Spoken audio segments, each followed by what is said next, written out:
Olá, turma do 7º ano. Como vocês bem sabem, eu sou o professor Levson Thiago e a gente vai para mais uma aula de História. Hoje a gente vai falar sobre a expansão marítima e o comércio da Europa. Para iniciar a nossa aula, eu já coloquei para vocês aí um mapa mostrando as rotas de exploração, de navegação, né, de comercial, tanto de Portugal quanto de Espanha, entre os séculos XV e XVI, tá? Vamos lá. Sendo que antes da gente entrar nesse assunto, vamos lembrar o que a gente viu na aula passada. E aí na aula passada a gente viu a formação do Império Azteca. Lembra que a gente estava estudando os povos nativos da região que hoje a gente conhece por América, né? E a gente viu que os povos aztecas, eles se desenvolveram, né, na região da Mesoamérica, né? E que eles compartilharam a cultura com diferentes povos ali, dominaram aquela região, né? E a gente viu também a organização social, a organização política, econômica e religiosa, tá? Mas vamos lá, vamos para o tema de hoje.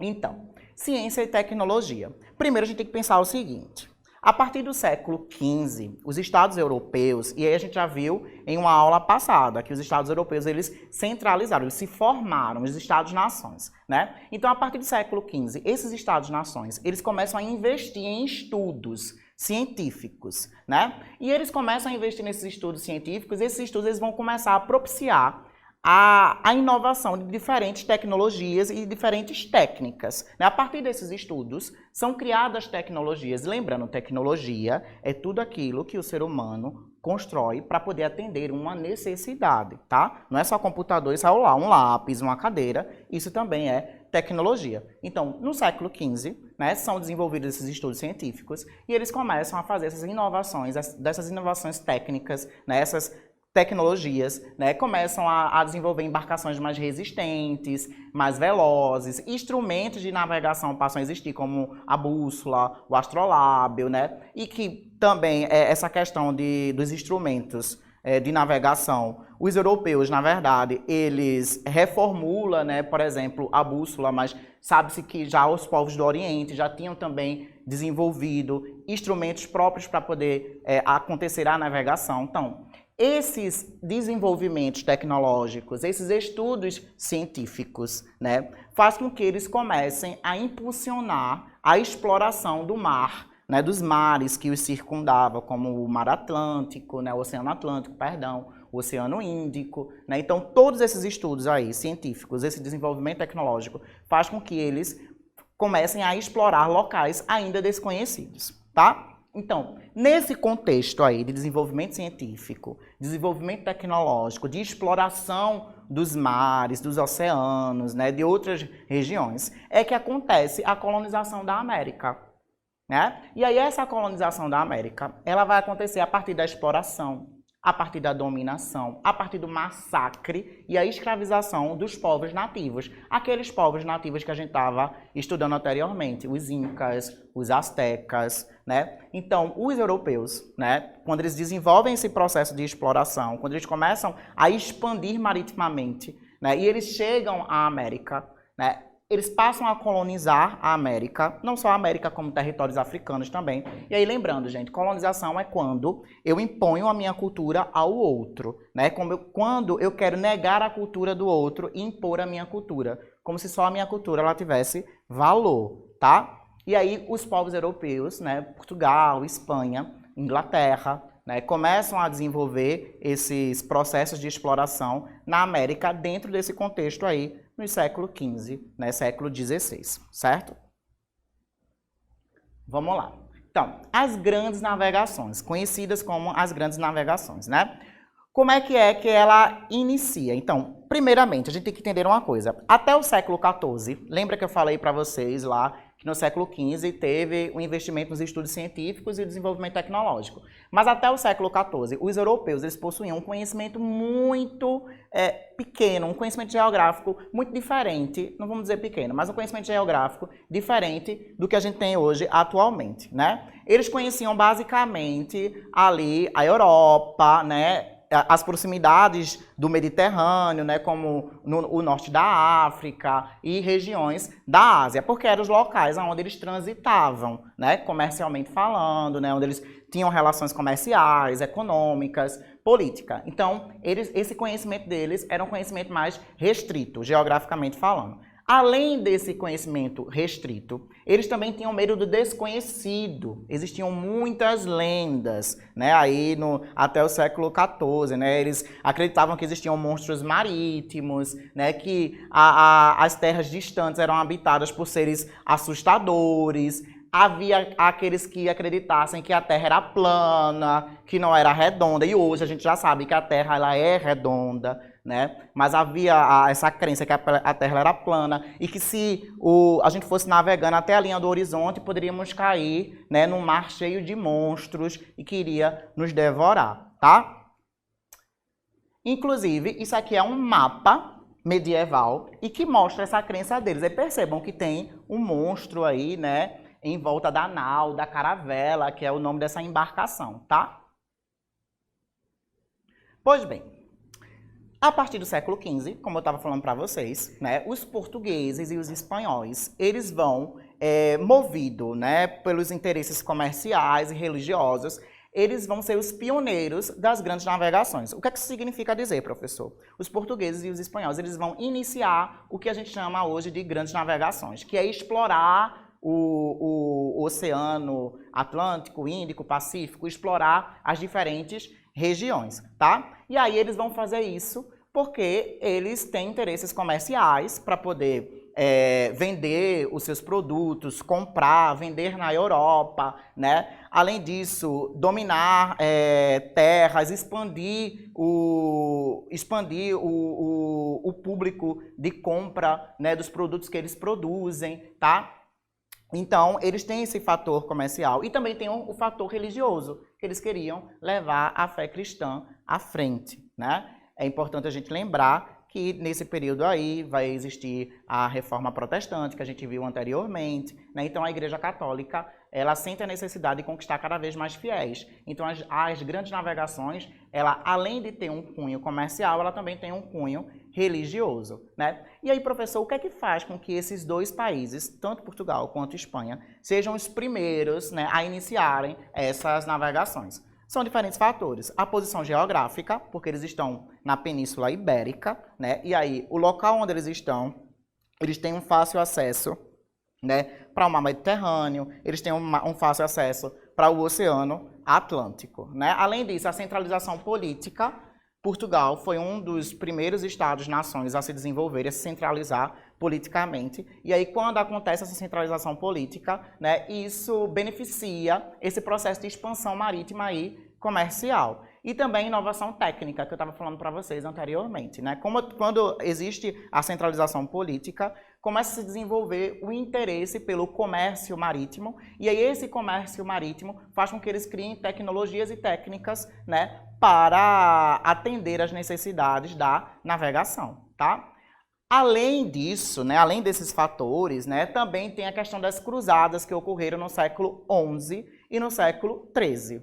Quando ocorreram essas cruzadas no século XI e no século XIII, as cruzadas eram as guerras santas, tá? Os europeus, eles passaram a consumir mercadorias orientais, né, vinda das Índias. Que mercadorias eram essas, professor? As especiarias e os produtos de luxo. As especiarias são os condimentos que a gente conhece hoje em dia, pimenta, né, cominho, colorau, né, canela, né, produtos de luxo como porcelana, a seda, né? E as Índias é o que a gente entende hoje por Índia, China, Japão, né? Então, eles começaram a consumir essas mercadorias orientais. Primeiro, a gente vai ver aqui onde é que estava localizada a Península Ibérica, para a gente poder entender melhor.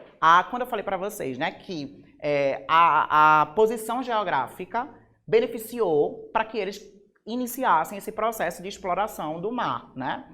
Então, a gente está vendo aí, circulado em vermelho, vocês estão vendo a Península Ibérica, né? Tem Portugal e Espanha, tá? Então, por eles estarem aí nessa localização geográfica, então eles têm uma facilidade maior para poder explorar o Oceano Atlântico, por exemplo, tá?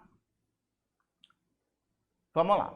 Então, O mar Mediterrâneo, eles começam, voltando lá o que eu estava falando para vocês, tá? Eles começam a consumir esses produtos orientais, certo? Sendo que essas rotas comerciais do mar Mediterrâneo eram controladas pelos mercadores árabes, venezianos e genoveses. E aí o que é que acontece? Esses mercadores, eles cobravam preços altos, né? Então os espanhóis, os portugueses, eles tinham que comprar com preços muito altos essas especiarias e esses produtos de luxo que eu falei para vocês anteriormente, tá? E em 1453, Constantinopla ela é conquistada pelos turcos otomanos, tá? Aí eles passam a controlar as rotas de comércio que tinha no mar Mediterrâneo. O que é que eu estou querendo dizer para vocês? Que, por eles consumirem, esse é um outro fator para fazer com que os portugueses e os espanhóis, eles iniciem esse processo de exploração, né, essa expansão marítima e comercial. Por eles consumirem esses produtos, né, sendo que esses produtos eles estavam comprando por preços mais caros, porque eles vinham através do mar Mediterrâneo, que eram controlados primeiramente por esses árabes, por esses venezianos, pelos genoveses, mas depois passa a ser controlado pelos turcos otomanos, né? Então, por eles quererem, né, ter acesso a esses produtos, eles começam a buscar novas rotas para chegar até as Índias Orientais, né? Contornando, por exemplo, o sul da África, né? Sem precisar necessariamente passar pelo mar Mediterrâneo, tá? Outros fatores também, né, fazem com que os europeus eles desenvolvam essa expansão marítima, como, por exemplo, o esgotamento dos metais preciosos, das minas de metais preciosos na Europa. Isso para o mercantilismo, tá? Que foi a transição do feudalismo para, posteriormente, surgir o capitalismo, tá? Essa diminuição dos metais preciosos era algo preocupante, porque era uma das medidas do mercantilismo, que era o metalismo. Era aglutinar, né, metais preciosos. Quanto mais metal precioso tivesse o Estado-nação, mais ele era considerado rico, certo? Então, a busca de metais preciosos em outras regiões também, isso fez com que eles se lançassem ao mar para poder ir em busca disso, né? O crescimento das cidades, né? Quando as cidades elas cresceram, houve uma intensificação das manufaturas, né? O desenvolvimento do comércio, né? E aí eles buscavam ampliar o mercado consumidor dos produtos europeus, então eles buscaram explorar outros espaços para poder vender esses produtos, né? Então também é uma forma, foi um fator que levou eles a buscarem, a explorarem esses diferentes locais e as práticas mercantilistas, né? Que são todas essas práticas que eu estava falando para vocês anteriormente, um conjunto dessas diferentes práticas. Vamos lá. Então, a empreitada portuguesa, certo? A gente vai agora ver um pouquinho sobre Portugal, como que Portugal chegou a desenvolver essa expansão, né? A expansão marítima e comercial. Em meio a essa empreitada portuguesa, aconteceu a Revolução de Aves entre 1383 e 1385. Né? E a Revolução de Aves foi um ponto-chave, porque é onde começa a consolidar-se o governo português, né? A centralizar o governo português. E nesse processo aí, quem se torna rei de Portugal é o Dom João I, ele é proclamado rei, né? Ele era considerado o mestre de aves, tá? E aí, Dom João I, quando ele assume o poder de Portugal, ele se alia à burguesia mercantil. O que também vai ser um fato importante, porque essa aliança vai possibilitar que tenha um impulso no comércio marítimo português. E, além disso, um impulso no comércio marítimo português, porque era um desejo dessa burguesia mercantil e também do rei de Portugal, né? E, além disso, o rei de Portugal também visava expandir o seu território, né? Os seus domínios territoriais, tá? Então, eles querem iniciar as navegações marítimas, né, para poder explorar novas rotas para chegar até as Índias e não necessariamente passar lá pelo mar Mediterrâneo, que estava sob o domínio, né, dos outros mercadores, tá? Mas, professor, por que ele quer achar novas rotas? Porque eles tinham o objetivo, né, de adquirir as especiarias que eu falei para vocês anteriormente e os artigos de luxo, né, a preços mais baixos e não comprar a preços mais altos como os mercadores estavam vendendo, né? E aí eles compravam a preços mais baixos e revendiam na Europa, para poder ter lucros dessa revenda, tá? Aí em 1415, os portugueses, né, eles investiram na conquista da conquista de Ceuta, tá? No norte da África. Professor, por que eles investiram na conquista de Ceuta no norte da África em 1415? Porque Ceuta era uma cidade que servia de entreposto comercial, ou seja, para poder se fazer o comércio entre Europa, Ásia, África, tinha que se passar por Ceuta, né? E era um local dominado pelos muçulmanos, tá? E aí os portugueses eles vão investir nessa conquista. É um local estratégico para poder controlar as rotas comerciais do Mediterrâneo. E chegam a conquistar, tá?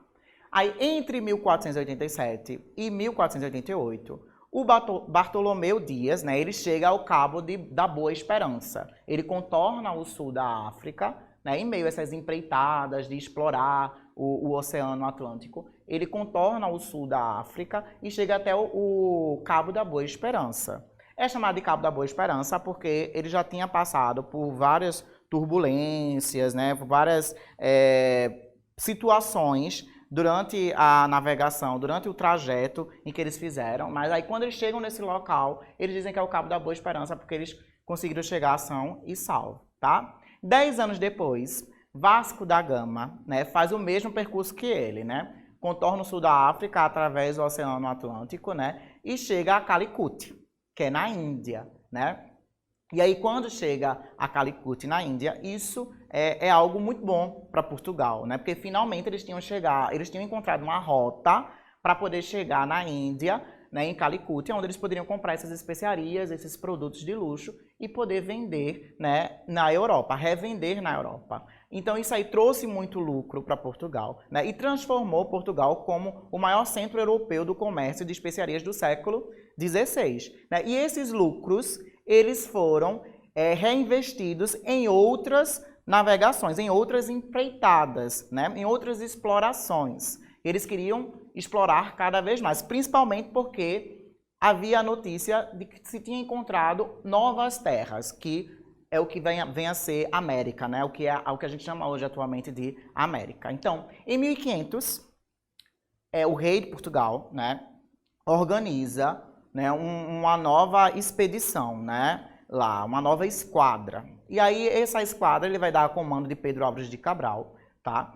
E ele tinha a intenção de chegar novamente a Calicut para poder construir entrepostos comerciais, né, para poder garantir o comércio de especiarias com o Oriente, certo? E expandir o cristianismo, lembrando, né, que tinha aquela relação comercial e religiosa. Então, ele organiza aí essa esquadra, né, essa expedição que vai ser comandada pelo Pedro Álvares de Cabral, tá? E a gente vai chegar em um outro tema da nossa aula, que é Portugal invade Pindorama. Professor, o que é Pindorama? Pindorama é o que a gente conhece hoje por Brasil, né? Significa regiões das palmeiras, tá? Era assim como os nativos, né, do Brasil, né, os nativos de Pindorama chamavam a sua região, tá? Lembra daquela frota que eu disse que o rei de Portugal, em 1500, né, pediu para que Pedro Álvares de Cabral organizasse, fosse até Calicut, construir entrepostos comerciais, coisa e tal. Essa frota, quando chega ao noroeste da África, ela muda a sua rota e acaba ancorando aqui no sul, né, no sul da Bahia, no dia 22 de abril, que as pessoas dizem que é o dia em que o Brasil ele foi descoberto.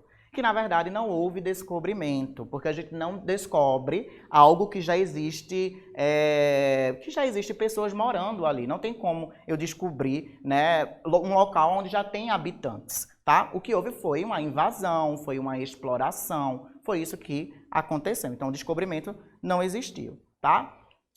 E além disso, acredita-se que navegadores europeus, né, como Pison, por exemplo, já havia chegado aqui antes de Cabral, no dia 26 de janeiro de 1500, do mesmo ano também. Né? Então, Portugal já tinha a consciência de que existiam terras aqui. E existem pesquisas, né, que já dizem, historiadores, eles já falam que, na verdade, não foi por um acaso, né, que a rota modificou, não foi por um acidente. Eles realmente estavam querendo chegar até aqui e tomar posse do nosso território. Né? Assim que chegam, eles nomeiam aqui como Ilha de Veracruz, porque existe a impressão que era uma ilha, e posteriormente chama de Terra de Santa Cruz. Né? E bem depois é que vai se chamar Brasil. Aí algumas historiadores, né, falam que foi por conta da quantidade do pau-brasil que se encontrou aqui. Né? Existe também a questão da lenda da Ilha Brasilis, né, que era uma ilha idílica, paradisíaca, né, que existia um tempo em Portugal que houve toda uma propaganda que se as pessoas viessem morar aqui nessas novas terras que eles haviam